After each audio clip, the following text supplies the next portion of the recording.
കഴിഞ്ഞ ദിവസം ആരോഗ്യമന്ത്രിയെ കരിങ്കൊടി കാണിച്ച് മുദ്രാവാക്യം വിളിച്ചതിൻ്റെ പേരിൽ കള്ളക്കേസിൽ ജയിലിലടക്കപ്പെട്ട സഹപ്രവർത്തകരെ കാണാനായിട്ട് വന്നത്. ഒരു കാര്യം നമുക്ക് എല്ലാവർക്കും അറിയാം, ആ സമരത്തിൻ്റെ വിഷ്വല് കണ്ട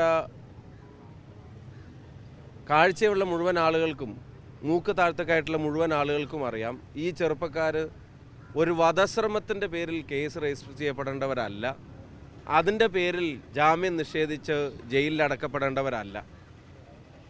ഒരു കാര്യമില്ലാതെ സർക്കാരിൻ്റെ അകപ്പെട്ടിരിക്കുന്ന നാണക്കേടിൽ നിന്ന് പുറത്തു കടക്കാൻ മന്ത്രിയെ വെച്ച് നടത്തിയ ഒരു നാടകത്തിന് ഇരയാക്കപ്പെട്ട ചെറുപ്പക്കാരാണവർ. എന്തെങ്കിലും സത്യസന്ധത നിലനിൽക്കുന്നുണ്ടെങ്കിൽ ആ ചെറുപ്പക്കാരുടെ മേലെ രജിസ്റ്റർ ചെയ്ത കള്ളക്കേസുകൾ പിൻവലിക്കാൻ ഗവൺമെൻറ് തയ്യാറാവണം.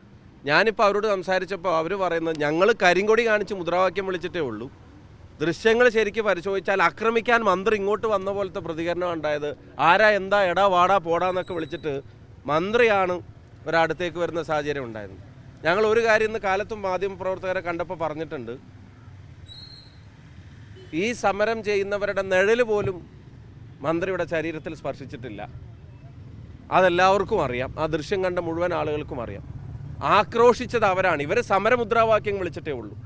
സമരക്കാരോട് ആക്രോശിച്ചത്, പോലീസിനോട് പോലും ചൂടായത് അവരാണ്. ഞങ്ങൾ ആരുടെയും പരിക്കിനെ പരിഹസിക്കുന്നൊന്നുമില്ല. പക്ഷെ പരിക്ക് പറ്റിയിട്ടുണ്ടെങ്കിൽ വധശ്രമത്തിന് കേസെടുക്കാൻ മാത്രം ഗൗരവതരമായ പരിക്കാണെങ്കിൽ കേസെടുക്കേണ്ടത് മന്ത്രിയുടെ ഗൺമാനും പോലീസിനും എതിരെയാണ്, സമരക്കാർക്കെതിരെയല്ല. അവരാണ് മന്ത്രിയുടെ ശരീരത്തിൽ തട്ടുന്ന തരത്തിൽ ഉണ്ടായിരുന്നത്, ചുറ്റുവട്ടത്തുണ്ടായിരുന്നത്. ഞാൻ ഒരു കാര്യം കൂടെ പറയാൻ ആഗ്രഹിക്കുകയാണ്. ഇപ്പം ഇന്ന് കാലത്ത് വിതുൽ എന്ന് പറയുന്ന KSU പ്രവർത്തകൻ്റെ, വിതുൽ ബാലൻ എന്ന് പറയുന്ന KSU പ്രവർത്തകൻ്റെ വീട്ടിൽ പുലർച്ചെ 2:30 മണിക്ക് ബോംബെറിഞ്ഞ്, ഉഗ്ര സ്ഫോടനശേഷിയുള്ള ബോംബെറിഞ്ഞ് വീടിൻ്റെ സൺഷെയ്ഡും ജനലും അപ്പുറത്തെ ജനലുകളും ഒക്കെ തകർന്ന് വീടിനകത്തേക്ക് ജനൽപ്പാളികൾ വീണ് കിടക്കുന്ന ഉൾപ്പെടെ നേരിട്ട് കണ്ടിട്ട് വരിക.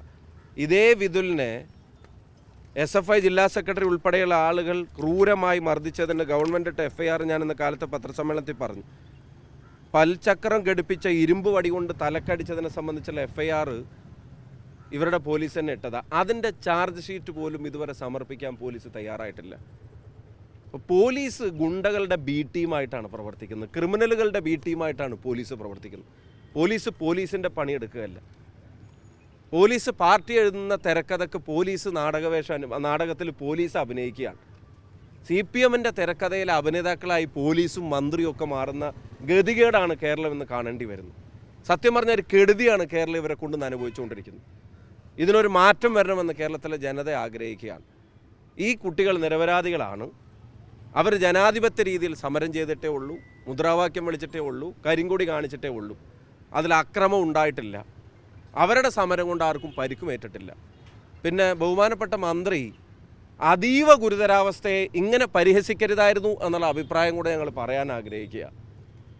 പുലർച്ചെ എഴുന്നേറ്റ് പോയതോ അതൊക്കെ അവരുടെ ഇഷ്ടമാണ്, സ്വാതന്ത്ര്യമാണ്, എന്താ വെച്ചാൽ ആയിക്കോട്ടെ. പക്ഷെ അതീവ ഗുരുതരാവസ്ഥ ഇങ്ങനെ പരിഹസിക്കരുതായിരുന്നു. എന്തൊക്കെയായിരുന്നു കഴിഞ്ഞ 2 ദിവസങ്ങളിലായിട്ട് കാണിച്ചിരുന്ന വിഷ്വൽ? ഞാൻ അവിടെയുള്ള സെൽഫി മറ്റ് കാര്യങ്ങളെ സംബന്ധിച്ചൊന്നും പറയുന്നില്ല. ചുരുക്കം ഇതാണ്, CPMൻ്റെ തിരക്കഥയിൽ മന്ത്രിയും പോലീസും ഉൾപ്പെടെയുള്ള ആളുകൾ അതിലെ കഥാപാത്രങ്ങളാവുന്നു. ഇതിൻ്റെയൊക്കെ മേലെ നിൽക്കേണ്ട സ്പീക്കറെ സംബന്ധിച്ച് പോലും ഇപ്പോൾ ആളുകൾ പറയുന്നത് വേദന 3-ാം പ്ലാറ്റ്ഫോമിൽ നിന്നാണ് പൊട്ടിപ്പുറപ്പെട്ടതെന്നാണ് ഇപ്പോൾ ആളുകൾ പറയുന്നത്. അങ്ങോട്ടേക്ക് പോകുമ്പോഴോ അവിടെ നിൽക്കുമ്പോഴോ ഇതിനോട് പ്രതികരിക്കുമ്പോഴോ ഒന്നും ഇല്ലാതിരുന്നത് അവിടെ എത്തിയ ശേഷം ഉണ്ടായെന്നാണ് ആളുകൾ പറയുന്നത്. എന്തോ ആവട്ടെ, ഇതിന് ഈ കേസുകൾ പിൻവലിക്കണം. വധശ്രമത്തിന് കേസെടുക്കാൻ മാത്രം ഒരു തെറ്റും ഈ ചെറുപ്പക്കാർ ചെയ്തിട്ടില്ല. അത് കേരളത്തിന് മൊത്തം ബോധ്യമുള്ളതാണ്. മലയാളിയുടെ മൊത്തം സാമാന്യ ബോധത്തെ CPMും മുഖ്യമന്ത്രിയും പാർട്ടി സെക്രട്ടറിയും ഇങ്ങനെ പരിഹസിക്കരുത്, ചോദ്യം ചെയ്യരുത് എന്നുകൂടെ പറയാൻ ആഗ്രഹിക്കുന്നു.